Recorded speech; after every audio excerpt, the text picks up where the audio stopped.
As the least, you can catch us through 2 channels. One is the chat, where you can put here your comments, or if you have any problem, please write there. And also there is in the bottom of your screen, you have to have another button that is labeled like Q&A. This means questions and answers box.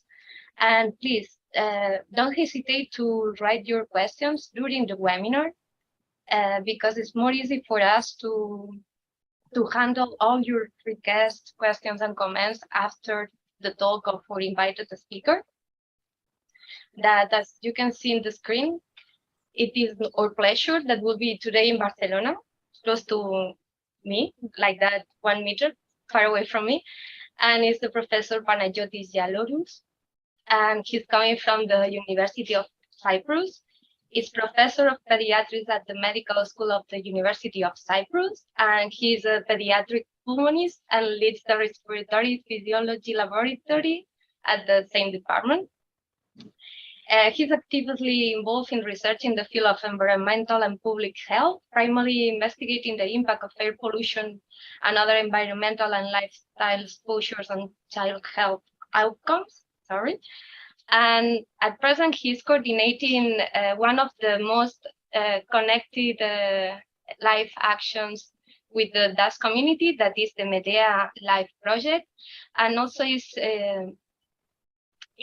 participating in many other public projects from Europe, and he's having more than 100 publications in the publication of medical journals. Then it's my pleasure, Professor, to introduce your talk that is related with the impact of the exposure reduction recommendation to desert dust in children and adults. It's a long name, but basically he will overview all the activities of this Life Media project. Thanks a lot for being here. Thank you very much, Sarah, for this introduction. And please allow me first, ladies and gentlemen, to greet you. Good afternoon. I would like to first thank the organizers and Sarah especially for organizing this webinar that is giving us the opportunity to present to you an overview of the Life Media project, its aims and methods, and of course, the first interesting results of the program on the impact of a set of exposure reduction recommendations to desert dust that we have tested in school children with asthma and adults with heart arrhythmia. As you all know, the desert dust is a major contributor to atmospheric pollution, with the release of billions of tons of particles in the atmosphere of the planet each year, with pictures like this becoming a common phenomenon in our region in the last years. More specifically, the populations residing in the Mediterranean countries are exposed to significant intrusions of desert dust from Northern Africa and the Arabic Peninsula, and these exposures seem to be increasing in frequency and severity across the Mediterranean basin as we go from the northwest to the southeast. Despite the natural origin of desert dust, exposure to these events has been associated with increased total and case-specific mortality and hospital admissions for conditions like asthma, chronic obstructive pulmonary disease, cardiovascular conditions, but also with symptomatic exacerbations of pre-existing conditions, excess use of medication, loss of sense of well-being, missed days of work or schooling. In an effort to mitigate the health effects of desert dust storms, we developed the Life Media program in 3 of the most desert dust exposed regions in the Mediterranean basin, namely Cyprus, Crete, and Israel. The program is funded by the European Union with approximately 2 million euros. It started in 2017, and it was scheduled to finish in August 2021. But due to the pandemic difficulties, it has been prolonged by the European Union Commission until the end of this year.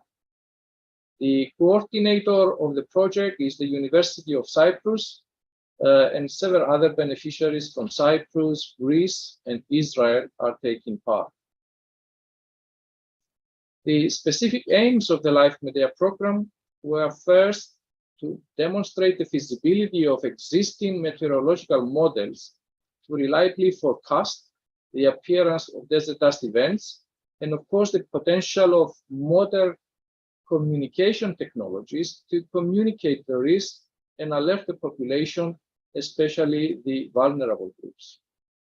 Second was to design practical and easy to implement guidelines for exposure reduction to air pollutants during the events.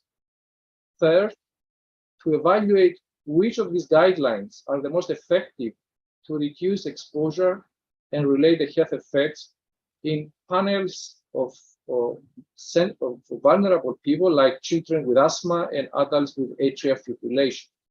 And finally, of course, to transfer the demonstrated results to competent authorities, the scientific community, and the general public in the 3 participating countries, but also to key stakeholders from other desert dust exposed regions of South Europe.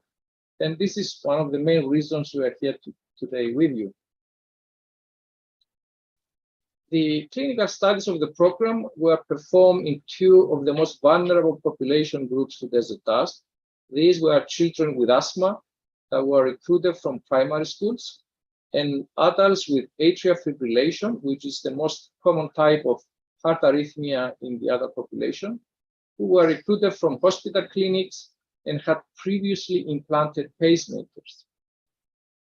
The participants were randomized to intervention groups and control groups and were evaluated for the compliance to implement the recommendations for exposure reduction to desert dust, and of course, for the effectiveness of these recommendations to improve disease-related health outcomes for their condition. The participants in the intervention groups at the 3 sites were receiving alerts for the appearance of desert dust events. And here you see an example of the notification sent at a specific time point, which of course were not concurrent because they were depending on the values of the PM10 measurements that we had on the ground stations at each location. On this slide here, you see the setup we created for the performance of the clinical study in the children with asthma.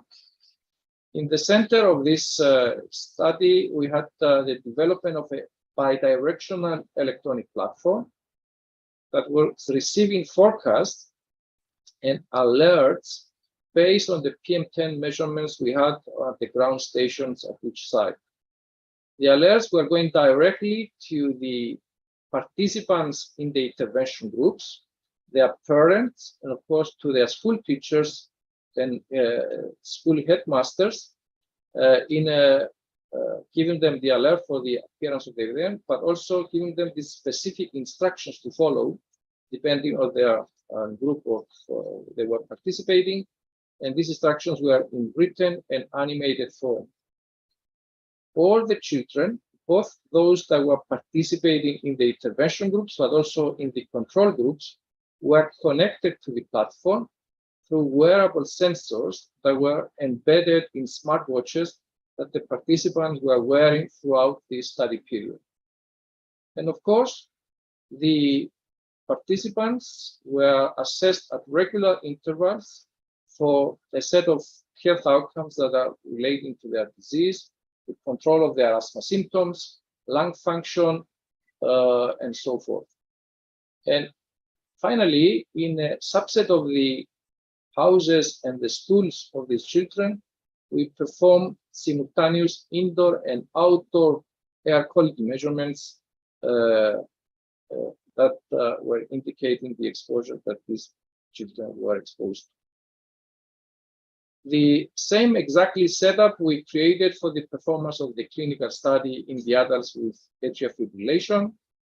Here, of course, the health outcomes were different and they were relating to their condition, and we will see those in a while. We distinguished the exposure reduction recommendations we created to those aiming to reduce exposure in the outdoor environment and to those aiming to reduce exposure in the indoor environment. The outdoor exposure reduction recommendations were mainly aiming to limit the time that the participants they were spending outdoors and limit their physical activity outdoors when there was an event. In the indoor exposure reduction recommendations, we are mainly aiming to reduce the ventilation of the indoor spaces during the event. And also we introduce the use of air cleaning devices in the houses and in the classrooms of the children. And these devices were working continuously, both during the events, but also during the non-dust days. The devices had HEPA filters that, as you know, are very efficient to remove particulate matter, air pollutants, microbes, viruses, and so forth. As I said, the exposure reduction recommendations that were communicated to the participants in the that took part in the intervention groups were in animated form.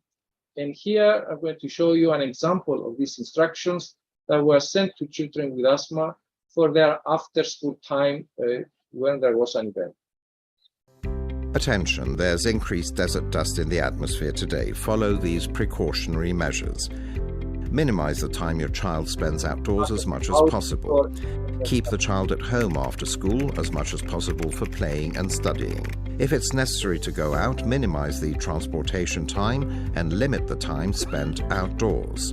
Use a car for transportation and keep the windows closed and the car ventilation system in recirculation mode. Avoid smoking in the car. Avoid rigorous physical activity for your child, such as outdoor sports practice, cycling, or playing after school. Maintain good air quality at home. Minimize external air intake by keeping the windows and doors closed as much as possible. Turn on the air cleaner in your house and make sure it's functioning properly. Clean contact surfaces, for example tables and benches, with a wet cloth and mop the floor at least once a day. Avoid activities that may worsen indoor air quality, such as smoking, using vacuum cleaners, cooking with gas, lighting candles and fireplaces. You'll be notified as soon as the episode is over. European project LIFE MEDEA. Protect your health now from desert dust storms and the effects of climate change. Similar animation films were developed for the time the kids were at school and for the AEF patients while at home. The participants in the intervention groups, but also in the control groups, were continuously monitored throughout the study with wearable sensors embedded in a smartwatch. And these sensors were recording their physical activity with pedometers and their location inside and outside their homes and their classrooms, in the case of kids, with the use of a GPS monitor. So we were actually in a position to accurately, objectively assess the time they spent in each environment. Also, in a representative number of homes and schools, we played indoor and outdoor particle samplers, and they were monitoring simultaneously air quality indoors and outdoors during the desert dust days, but also on non-dust weeks. And the aim of that was to assess the penetration of air pollutants into the indoor environment, both during the desert dust events, but also during the non-dust days. For the asthma panel study, we eventually recruited 200 children from primary schools in Nicosia, Cyprus, and Heraklion, Crete. These children were aged 6 to 11 years, and they had a doctor's diagnosis of asthma, plus at least one of the following 3 criteria: daily intake of preventive anti-asthma medication, and/or report of unscheduled visits to healthcare services for asthma in the past 12 months, and/or report of wheezing episodes in the past 12 months. The study was performed the first year in the spring of 2019. We started the second year in the spring of 2020, but then, as you know, it was the onset of the pandemic and the very strict lockdowns that closed all schools. So we had to cancel that second year campaign, and we repeated that in 2021. The participants were randomized into 3 parallel legs. The one was the no intervention leg, or the business as usual scenario, that basically just received notifications from mass media or competent authorities of the countries, but nothing more. The second intervention group was the outdoor exposure reduction intervention. And there was a third group with a combined intervention for the outdoor and indoor exposure reduction restrictions. In the case of the Aef panel study, we recruited 78 adults from Cyprus and Crete. These participants were quite old. They were aged 73 years.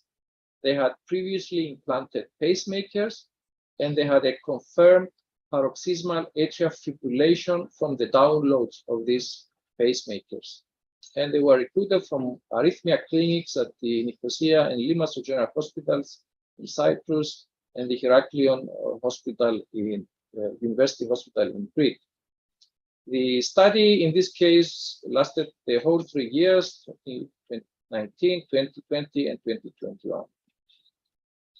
Again, here the participants were randomized to 3 parallel legs: no intervention group, intervention for outdoor exposure, and combined intervention for outdoor and indoor exposure reduction. On this slide, you see the overall design of the asthma panel study. The children were screened at their schools in the fall of the preceding the study period with questionnaires that were validated to detect asthmatic children, and those who are fulfilling the inclusion criteria were invited to start the study in the February of the coming year, and they were monitored for at least 4 months up to the end of the academic year. The children were having monthly assessments of their asthma control, lung function, air quality measurements, and certain number of other questionnaires. They were, as I said, sort of divided into three groups, and the intervention groups were receiving the desert dust storm alerts and the specific instructions for the group they belonged to, whereas the control group, the no intervention group, they were doing business as usual. The whole number of participants were continuously monitored, as I said, through the wearable sensors for their location and their physical activity levels throughout the study. The design of the Aef study is very similar. Here, the participants were screened for the appearance, for having paroxysmal AF from the download data from the pacemakers, and then they were randomized into the 3 legs of the study, and they were having regular assessments with questionnaires, air quality measurements, and so forth. And at the end of the study, they have again a download of the data from the pacemaker, and they were having the reported arrhythmias put down onto a database. The majority of the AF patients managed to stay into the study a little bit longer than the 4th month, so we had quite a lot of patients that stayed up to 6 to 7 months into the study. Now, let's just move on to the outcomes that we assessed. In the case of children with asthma, the primary outcome, it was the control of asthma symptoms. As is this assessed through the asthma control test. This is an internationally validated questionnaire that assesses the control of asthma symptoms over a period of the previous 1 month. And the children were having these monthly assessments throughout the study period. The questionnaire has 7 questions, and it's giving you a score from 0 to 27. 0 is the worst control, and 27, of course, is the best control. And in this questionnaire, a change of 2 points is considered clinically meaningful.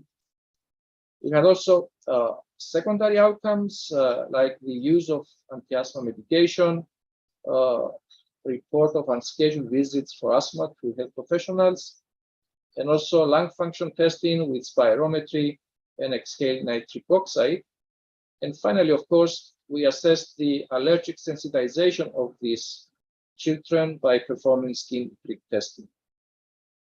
In the case of the adults with atrial fibrillation, the primary outcome, it was the percentage of time with AF episodes reported by the pacemaker in relation to the total duration of their participation in the study. This is called as AF burden. And we had several secondary outcomes like the health-related quality of life of the AF patients, other reported arrhythmias by the pacemaker, the heart rate variability, and so forth.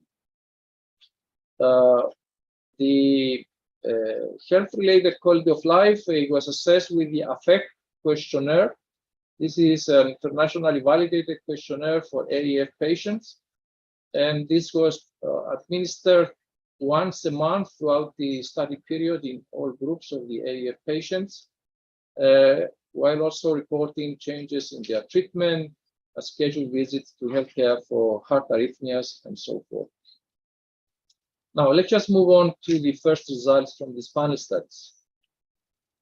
Let's just first look at the compliance of children with asthma to the recommendations to reduce outdoor exposure during dust storm events by staying indoors and reducing their physical activity.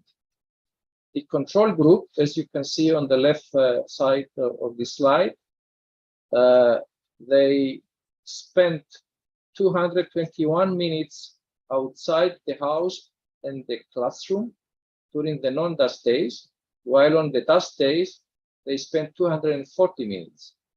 In other words, they increased a little bit their time outside when there was an event. And this is the business as usual scenario. This is what children do when there is an event and the mass media send some announcements, or the competent authorities of the countries send some announcements. No change, no significant change. In contrast, in the outdoor intervention groups of the study, there were 228 minutes spent outside the house and the classroom during the non-dust days, and 173 minutes when there was an event. That was a reduction by 24%, and that was statistically significant. With regards to the steps made outside the home and the classroom, there were reductions in the control and the outdoor intervention groups in the range of 14 to 10%, which approached statistical significance. Then we looked into the behavioral changes of the children when they were at school and when they were at home after school hours. Here are the responses during time at school. The control and the outdoor intervention groups demonstrated slight changes, increase by 2%, reduction by 5% in the outdoor intervention groups during the desert dust events, which are not significant. In terms of the steps made outside the classroom, there were reductions in the range of 5% to 3%, which again, they are not significant. Now, when we looked into the after school hours, the picture was different. The control group, of course, reduced a little bit their minutes outside the home by 8%, but in the outdoor intervention groups, there was a reduction of 23%, which was statistically significant. When you look into the steps made outside the home in the afternoons and after school hours, there were reductions in the range of 12 to 8%, which were moderate and did not reach statistical significance. Now, then we looked into the indoor air quality in the classrooms and the houses of children and adults that did the indoor intervention to reduce indoor exposure. Here we had particle samples that were taken samples simultaneously inside and outside from 18 different classrooms and 21 different houses. And we had samples both during the desert dust days and non-dust days in the same premises. You see here the total number of filters that we collected for PM2.5 and PM10. Then all these filters were analyzed for mass and 18 different element concentrations. On this slide, we see the indoor PM2.5 concentrations in the houses of children with asthma and adults with AF. And we see that the full intervention houses had lower by 55% concentrations during the non-dust days and by 49% during the desert dust days compared to the control houses. Similarly, the PM10 were also significantly lower in the full intervention houses by 48% during the non-dust days and by 40% during the desert dust days in comparison to the control houses. And there were no statistically significant differences between the control and the outdoor intervention groups. In the case of the schools, the differences achieved in the classroom between the control and the intervention groups were moderate and did not reach statistical significance.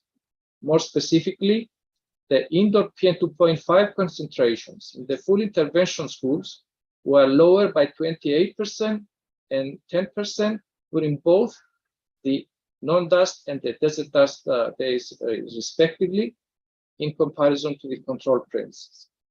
Similarly, the PM10s were lower in the full intervention schools classrooms by 20% in the non-dust days and by 21% in the desert dust days, respectively, in comparison to the control schools. Then we used measurements of sulfur in the outdoor and the indoor PM2.5 filters, and we were able to estimate how much of the indoor PM2.5 particles originated from outdoors. Sulfur, as you know, is a pollutant that almost entirely originates from external sources. And in this way, we were able to estimate that the houses with full intervention, their the PM2.5 particles of external origin were reduced by 54% in the non-dust days and by 58% on the desert dust days. Similarly, the PM2.5 particles of outdoor origin in the full intervention houses were reduced in comparison to the outdoor intervention houses. And the magnitude is about the same.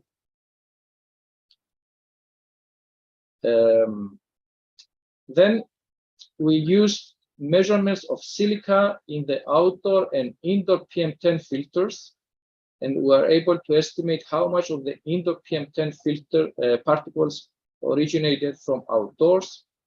Silica, as you know, is a pollutant that is closely related to dust. And in this way, we estimated the houses with full intervention, the PM10 particles of external origin were reduced by 45% in the non-dust days and by 47% in the desert dust days in comparison to the control houses. And similar reductions we saw when we compared the full with the outdoor intervention houses. And these changes are statistically significant. So overall, the indoor intervention measures, i.e. the use of the air cleaning device and the reduction in the ventilation of the indoor spaces, are effective in the case of the houses of the asthmatic kids and the AF patients, are very significantly effective and reduce the indoor particle levels by 40 to 50%, whereas in the case of schools, they introduce moderate reductions of the indoor particle levels by about 10 to 20%. Now let's move on to the health effects of the intervention in the children with asthma. Here we see the asthma control test results during the 4 months of the study.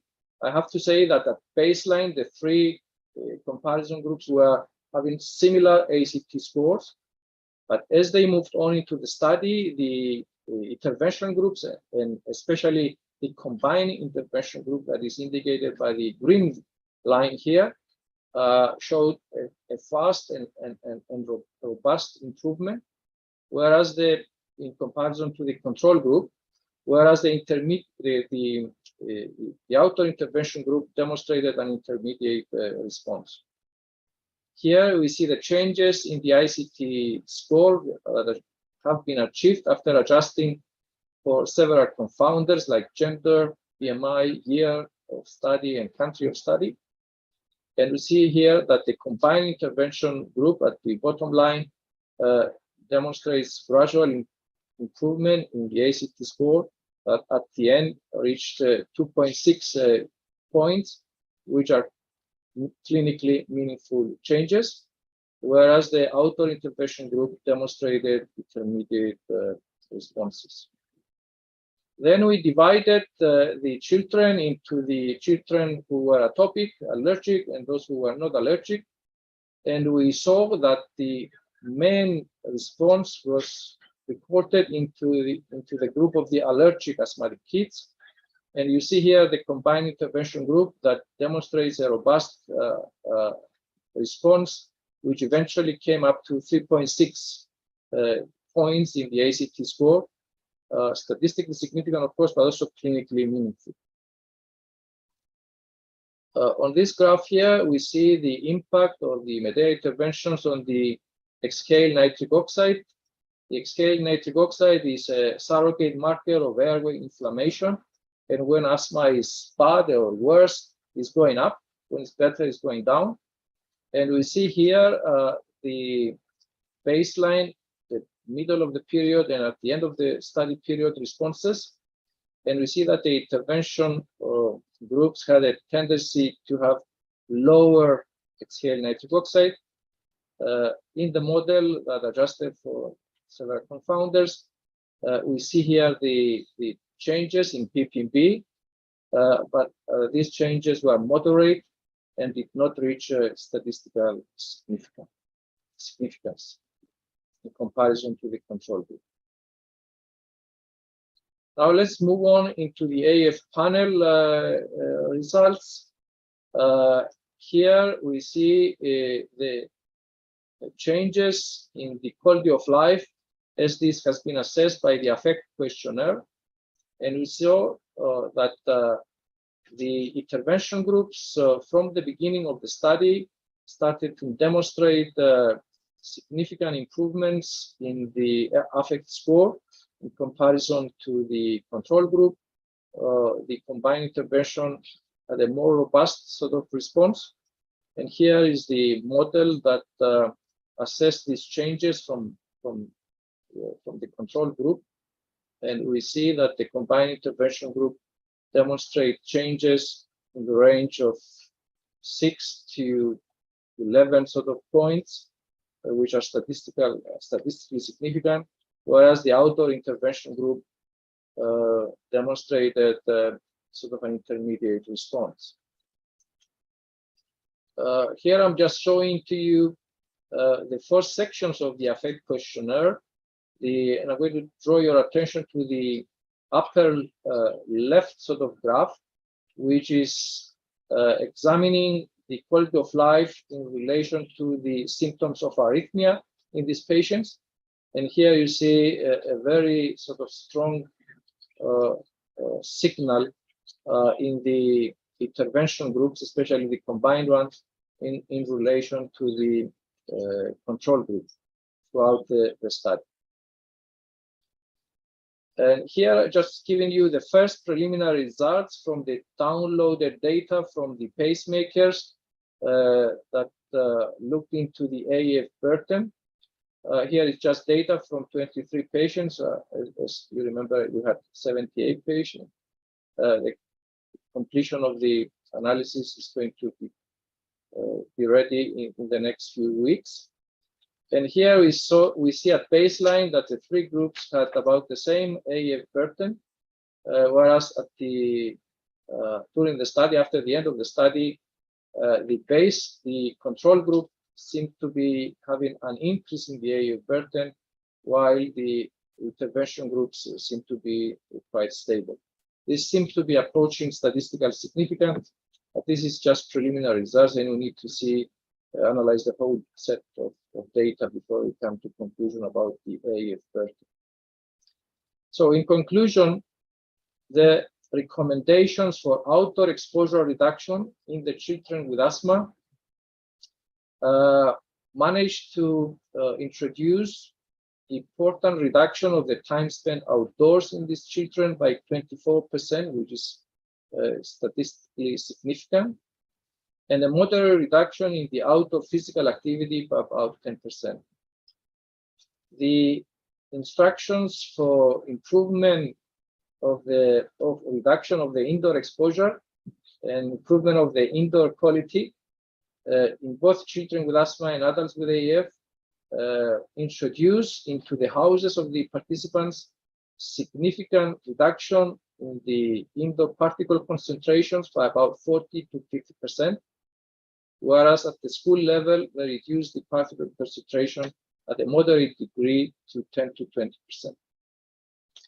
In terms of health outcomes in the children with asthma, there was significant improvement in the asthma symptom control that was stronger and faster in the combined intervention group.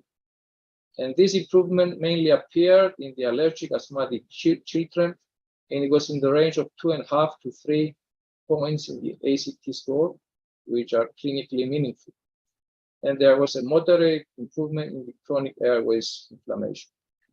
In the case of the adults with atrial fibrillation, there was significant improvements in the health-related quality of life that was stronger in the combined group. That was at least at 7 points in the affect score.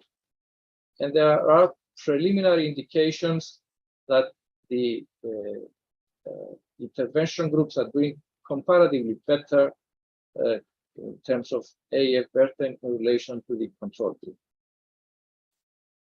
Our next steps are to extrapolate the implementation of these recommendations to the general population. In order to do this, we plan to do first health impact assessment and cost effectiveness analysis to demonstrate the benefits from doing these recommendations at the general population level. We're developing, have to assess different scenarios and estimate in general population health metrics the impact of these interventions. Metrics like all-cause mortality and morbidity, annual cardiorespiratory mortality and morbidity. An example would be how many deaths attributed to desert dust events exposure can be averted in Cyprus or other countries that are going to implement these recommendations by improving the quality of indoor air, for example. Also, the MEDEA data allow us to perform health impact assessment analysis in specific population groups like children with asthma and cardiac patients with arrhythmias. And here we can assess how many lost days of schooling in asthmatic children can be averted if we implement these recommendations, how many increases in asthma medication can be averted, how many urgent healthcare visits can be averted, how many QALYs, how many quality adjusted life years in the case of cancer patients can be improved. And finally, the LIFE MEDEA project has developed a set of dissemination and replication tools that are based on these approaches and the research outcomes that we have demonstrated. These tools are available freely to different organizations and services. They are in English, Greek, and Hebrew to facilitate their replication and transfer in other European countries. We had performed evaluation of the predictive ability of existing meteorological models to predict upcoming desert dust events in each of the 3 countries. And this information can be used in the future from the meteorological services of these countries. We have developed the short animated videos with the instructions that can be replicated or transferred to other settings. Of course, we have lots of printed material. We are developing and going to release a documentary on desert dust effects in the Mediterranean basin. And of course, this is sort of presenting the whole MEDEA project and its results. This is going to be released in October. It's going to be available in YouTube and other communication media. We have developed an open smartphone application, the Medal, that can be downloaded in the smartwatches of individuals, and it's going to alert them if there is an appearance of a desert dust event, together with instructions of how they can protect themselves from these exposures. And of course, we have developed all this expertise in implementing these recommendations and these approaches, especially the use of the indoor air cleaning devices in all these settings, which we can share with other local authorities, but also international stakeholders if they have an interest into these recommendations. And with this, I would like to thank you for your attendance. I would also like to thank all the MEDEA partners that enabled the performance of this difficult project, and I'm open to questions. Thank you.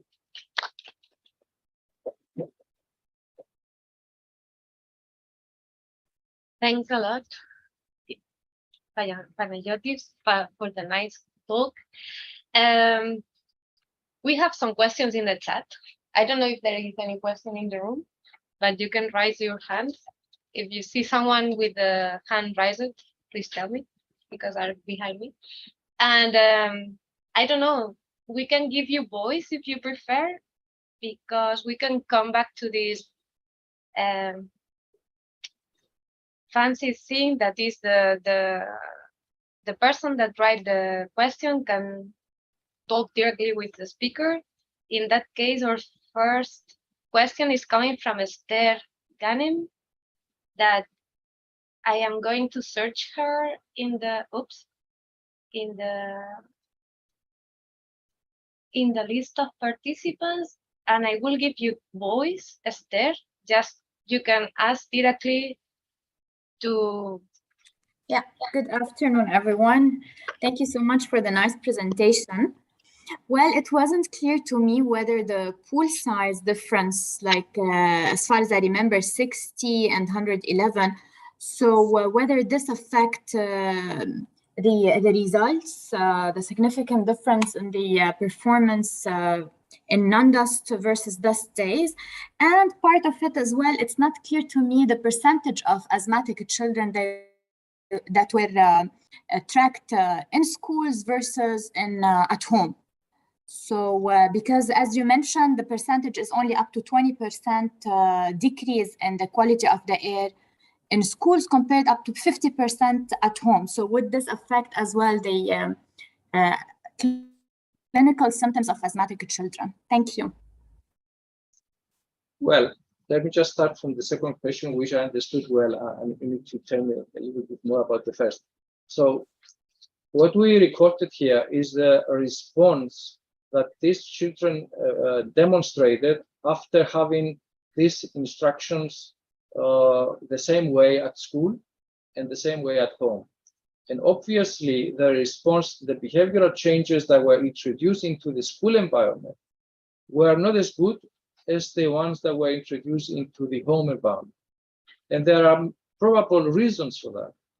In the school environment, the school teachers that were supposed to be implementing these recommendations, probably they have so many other tasks that they have to attend to during their time at school. The other condition that is different at school is that there is 1 or 2 at the most asthmatic children in a classroom, and the rest of the children are not asthmatic. Whereas in the school, at the home environment, there are the parents who have a very good control of the activities of the children in the afternoons or wherever, and they control that very well. Much better. Okay, now it's clear. I thought you just pulled the asthmatic symptoms. You pulled, like you had 2 groups and you were comparing the 2 groups. It wasn't like one pool of asthmatic clinical. So they were not treated as one group, like the clinical symptoms as one group. Okay. You got me wrong. It's the same children. Yes, the same children compared in school and at school and at the home environment. They are not different groups. Okay, thank you. And this brings me back to my first question. So the pool of children exposed or monitored during the dust versus non-dust, the pool of kids or of the adults, was it compatible? Because as far as I remember, in one of the tables, n equals 64 versus n equals 211 or something like this. The first, here. Yes. Control and outdoor. Okay. Yes. We had 3 groups. There were, in numbers, they were about the same. There are slight differences because the randomization into the 3 legs was done at the school base. It wasn't one-to-one. So one school that was selected to do indoor and outdoor intervention, it was the whole school that was doing this intervention. Because we didn't want to pinpoint that this child in this classroom is doing that and the other is doing the other. So the randomization, it was done at the base of the school.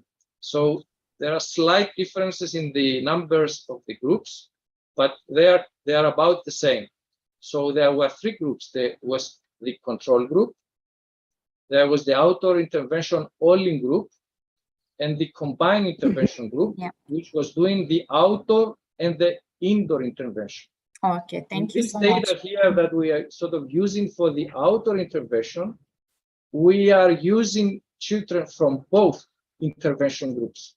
In other words, the combined intervention group, we use the behavior of these children, even if they do indoor intervention on top. So that's why the number of the children here is double the number of the control groups, because it's 3 groups. Okay. Thank you so much. Thank you. Nice project. Thanks a lot, Esther, for your questions. Don't hesitate to write again if you need further information. And then our next attendee that is wanted to raise a question is Mark Barrington. Hi, Mark. I will give you voice, then you can ask directly because it's a close. I was thinking the same question. Then go ahead. Mark, are you here? I cannot hear you. I think that you have, it's not, okay. I will answer the question instead him because the connection is not very good. Basically, it's asking if it's the mineralogy, the chemical composition of the dust in that case, it can be a key thing in the impact on health of the kids. I mean, if you're thinking in the chemical composition, because you said that you were doing samples of the chemical part. Well, this is a question that we haven't really addressed so far. We have data, but we have data, as you have noticed, from a subset of these participant homes and classrooms. We have from 18 different classrooms until 20, 21, I remember, well, houses. So I'm not sure if we're going to have the power to see how differences in the concentrations of the elements that we analyze from those filters can relate to health outcomes in this limited number of asthmatic children or AF patients. But we are making, this point in time, analysis from a different large data set we have in Cyprus and Crete, from filters that have been analyzed for elements for many years. These are central, of course, stations filters. And we're trying to relate the chemical composition with health outcomes. And this is due to come up in the next few months. And do you plan to repeat this experimental setup with measures in another part of the Mediterranean, not just east? Yeah, I mean, experimental it could be, but it can also be, I mean, if we sort of demonstrate that there are these are cost-efficient solutions that can sort of avert not only morbidity and death, but also in monetary terms, they are cost-effective. This can be a very good proposal to replicate at a wider scale, also at this country, or the countries that participate, but also in other countries.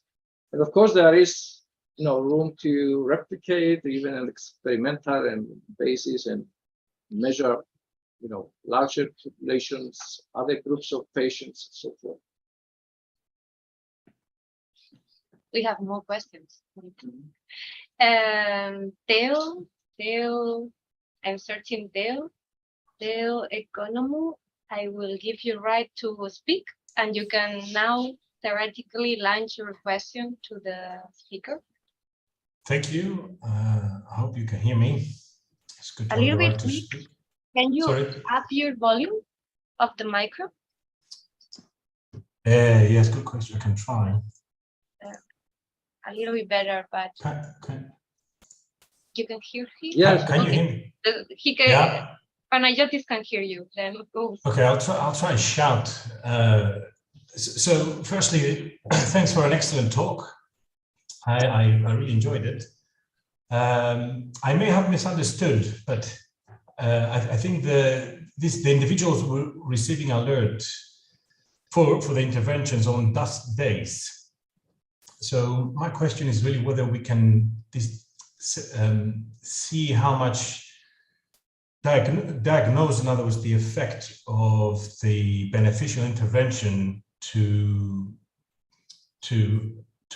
how much dust there is. Yes, in other words, I would expect the intervention to be beneficial to asthmatic patients in any day, because they're just avoiding pollution that's around, background pollution, if you like. But on top of that, if you have dust, there's even more pollution. So is there any way to say for sure how much more the benefits are because they're specifically avoiding dust as opposed to just avoiding outdoor exposure? Yeah, I think I understand what you are trying to ask, but One moment, maybe we can just read the question because I'm no, not sure if heard everyone. what he, I'm not sure if everyone online could listen. Dr. So I Economo, will be asking okay, you the can chat. repeat the Okay. question. No, I will paste in the chat. No, go ahead. I had the question, but I think I understand what you are implying. The question here is basically, I think, addressing a very important issue, which is how you escalate your responses to the exposures that are reported by central stations or wherever. Is it the same? Is it good to have the same response, for instance, in the asthmatic patients, like in the case that we do for the general population or the cardiac patients? Is the benefits the same?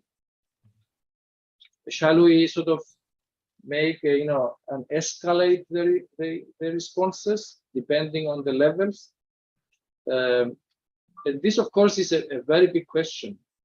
How you translate the exposure levels into health outcomes, adverse health outcomes, and to responses to reduce the exposure.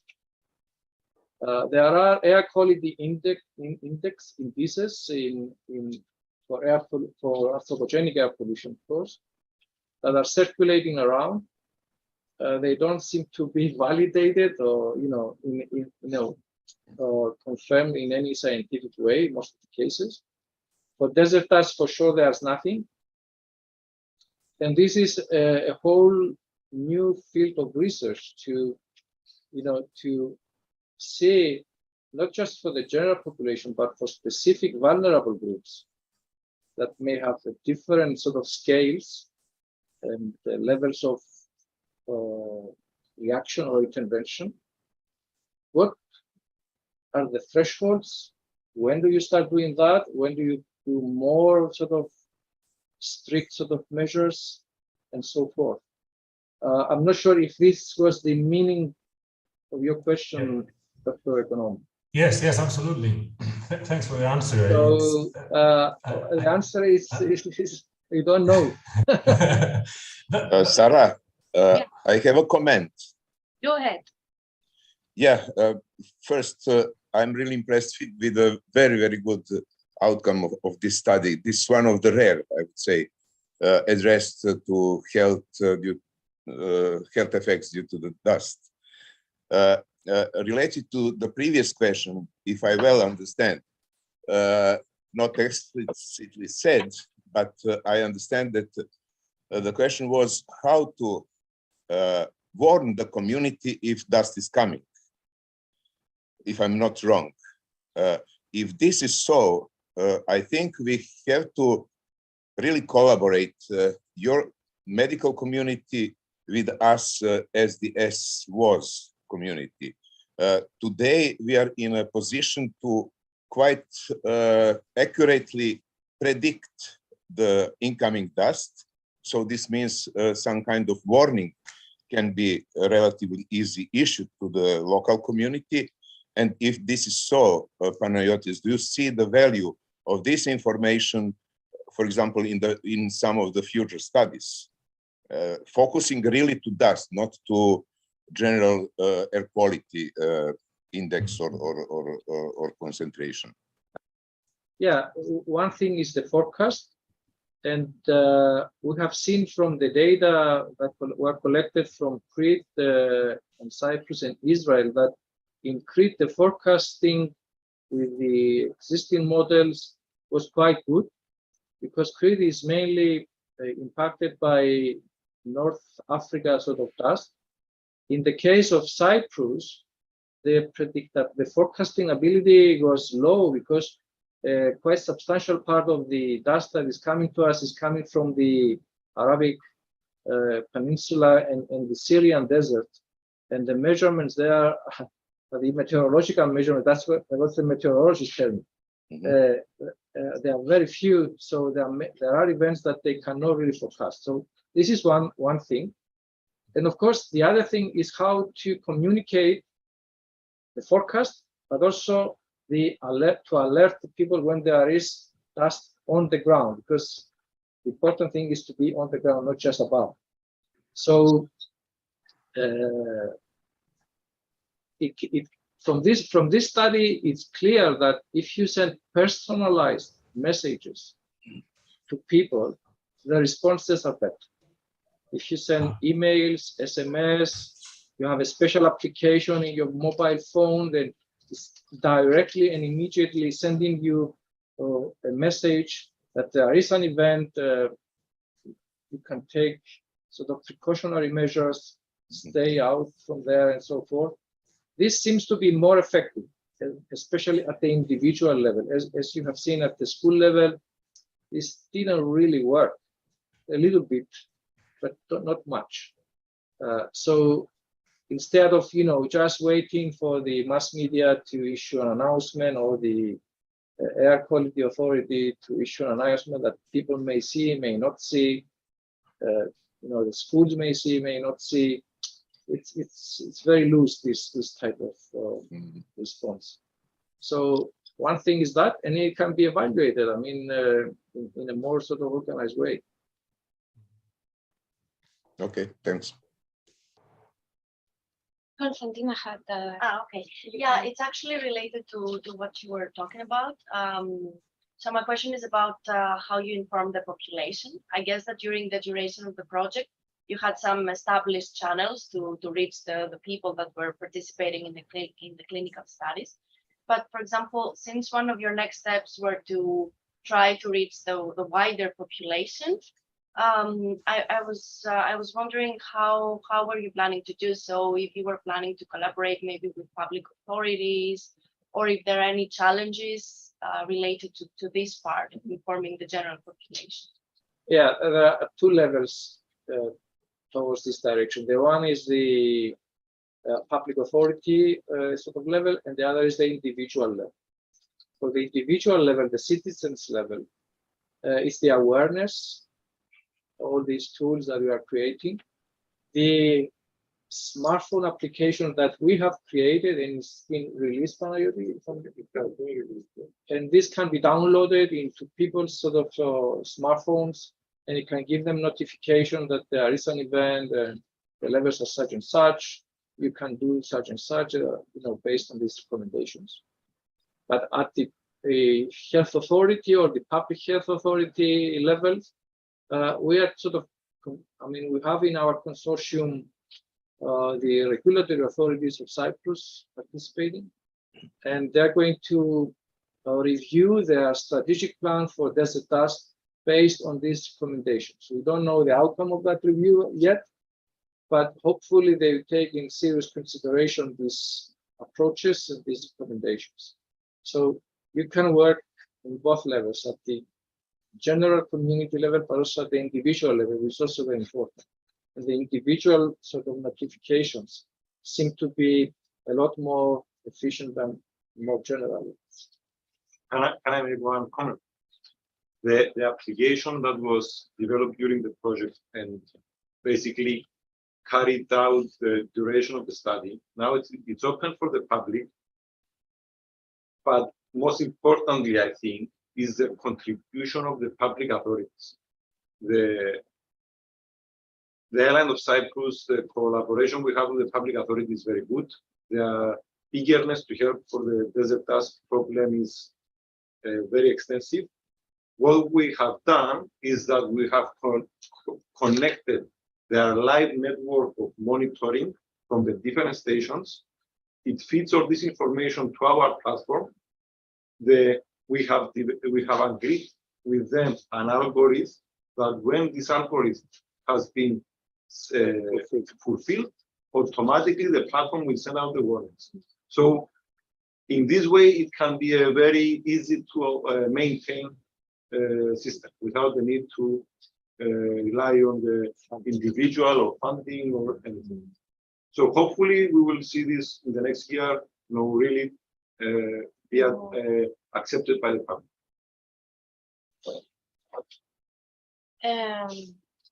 You can send us the link to the Google app when Yeah. you will have it, and we will share. Okay, in the chat and question, Stavros, we are past 4, then I will give you voice, but please be short because we used to be, remember, on time always. Yes, Then, I don't know, Sarah, so you can listen now. you can talk. We can Yes, listen. I think Professor Yiallouros already answered this, because we had a forecasting dust system developed in this MEDEA project. So we had, and it's still running, the operational dust forecasting. And just to mention the importance that also Professor said about that we need to know also the height of the dust plumes.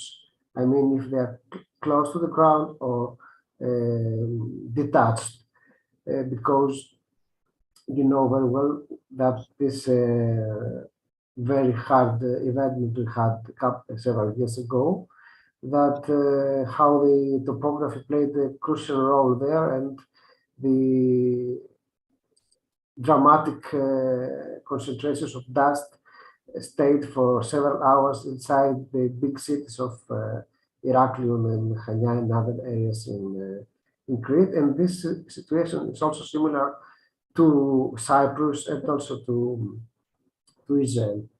So I would just like to comment that there is a system there that is already providing the operational dust forecast for this project. Yeah, we are continue working and improve our forecast, and maybe in future we can improve the skills, right? Yes. For predicting the dust coming from the Middle East. And hopefully will be a better performance from your system of alert. I don't know if someone else wants to add anything else, but it's past 4:07. Then it's time to close the webinar. Just I want to thank all of you to be here today. We were more than 50 people connected. I think that at some point we were 60, something like that. Then that's for your information. This is a great starting of the new series of webinars of the year. And as usual, you can find the slides of Professor Panagiotis in the website of the Barcelona Regional Center. Remember, go to resources, and resources, there is another button that you have to click that is webinars. And there you can find the recorded talk and also the slides, and you can check it. Past webinars are there now. And the announcement of the next speaker will come very soon. It is expected that will be 13th October. Then please follow us through newsletter, Twitter, or mailing list. We will announce very soon the next speaker. And thanks a lot, Ernest, Nitsko, and Konstantina to help me today with the webinar. And thanks a lot to our speaker here that is in front of me. It's really weird. And also a colleague that is coming with him, also called Panagiotis, that was in the intervention of one of the questions. And all the people that in the room, not many today. Maybe in future we'll have very like multitudinary webinars. Also, we will share with you the email of Professor Panagiotis if you want to contact him directly for any question. And with this, I hope that you will have a great summer and hope to see you in October. See you soon. Bye.